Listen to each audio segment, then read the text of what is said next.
Hey friends, this is Brandon from This Is Tech Today, and recently I went to Catalina Island in Southern California. I never made a travel video before, so I thought Catalina Island would be a good place to start and learn how to do that. So I decided to make a travel video, and I decided to create a behind the scenes video to give you a look at what I brought in my backpack to make this video. This is my everyday carry behind the scenes for Catalina Island.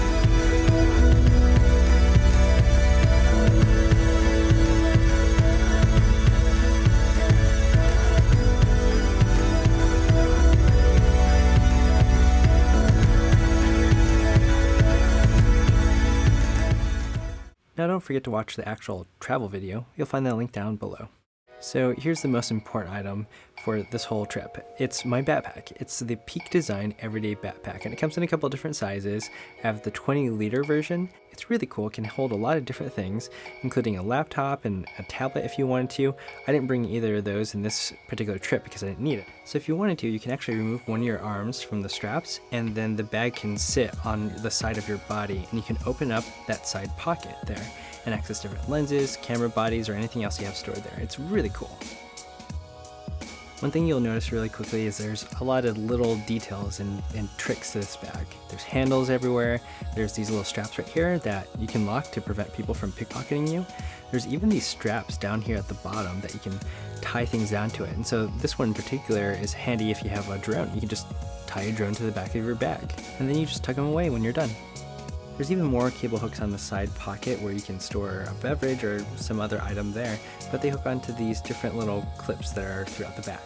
And when you're done, you just tuck it away and just grab the handle when you want to go. There's even a sweet handle on the top. Now if you're paranoid like I am about traveling and being robbed, these little zipper ties can wrap around different loops on the bag and prevent people from being able to unzip your bag and steal from you.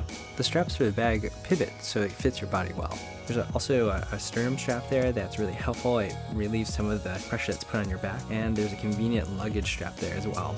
Super cool. And they have this crazy thing called a mag latch. It can adjust to the different needs that you have for storage. So you'll see that there's different little tiers that you have there, and it's really sturdy and will probably prevent people from easily just opening it up and stealing from you, because you have to know how to unhinge it. But once you know it, it's super easy. And that's the Everyday Backpack by Peak Design. Seriously, so cool. Next up are some battery backups. You never know when you're going to need them. I have two here because I like being a little overkill, and they will charge all my devices. Some of them even have a flashlight on there if you need it. I also have a Zojirushi water container. This thing is really cool. It has a locking mechanism on there with a flip open cap, and it'll hold ice in there for over 24 hours, so I just keep refilling it with water.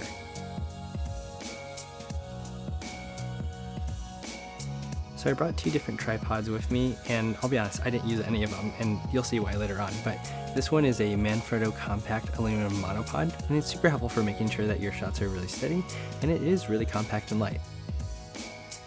The other tripod is a Manfrotto Compact Action aluminum tripod, and it has the same kind of locking mechanism as the monopod that I have, but it's definitely not meant for video. It has a swiveling head, but it's fit for more sports photography. One thing you'll see on there is there's a screw on there, and that you can put that on your camera, and then there's a built-in quick release. I stored both of my tripods on the side of my bag using one of the little cable straps there, and that side bag. It's crazy. I brought along my Warby Parker Downing sunglasses. They're inexpensive and they're stylish. And they even have a home try-on feature where you can just try out different lenses and then send them back. It's free. I have three different lenses with me. I have the Sigma Art series, the 18 to 32mm at a 1.8 aperture. There's a Canon 55 to 250mm at a f4.5 to 6 image stabilization lens, and a Samyang 14mm wide angle cine lens, and this one's completely manual, so it's a little bit different. So I use each lens differently. The Sigma is my go-to for most things. It's a little bit more of a wider angle, and it's a really fast lens, which means the aperture is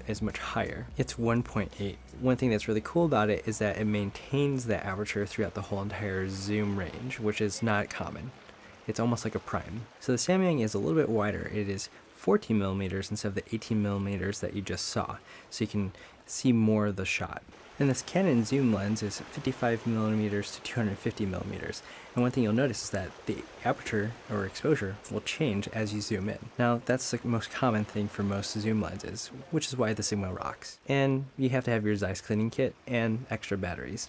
And what's a little retreat without a little reading? This is The Social Animal by David Brooks, which is amazing. You'll learn a ton of things about humans without realizing that you're learning a ton of things. Now this next item is really important for me as a sound engineer. It's the SC Electronics Pro Mic laser shotgun microphone. It comes with a built-in shock mount, a high pass filter, and then a pad on there. It comes with a pop filter, but it does not come with a dead cat windscreen like this one here. So oftentimes good quality audio is a art that is often missed or unnoticed. When you have bad audio, it's incredibly distracting. This is what it sounds like with the dead cat on my microphone, and here's it without.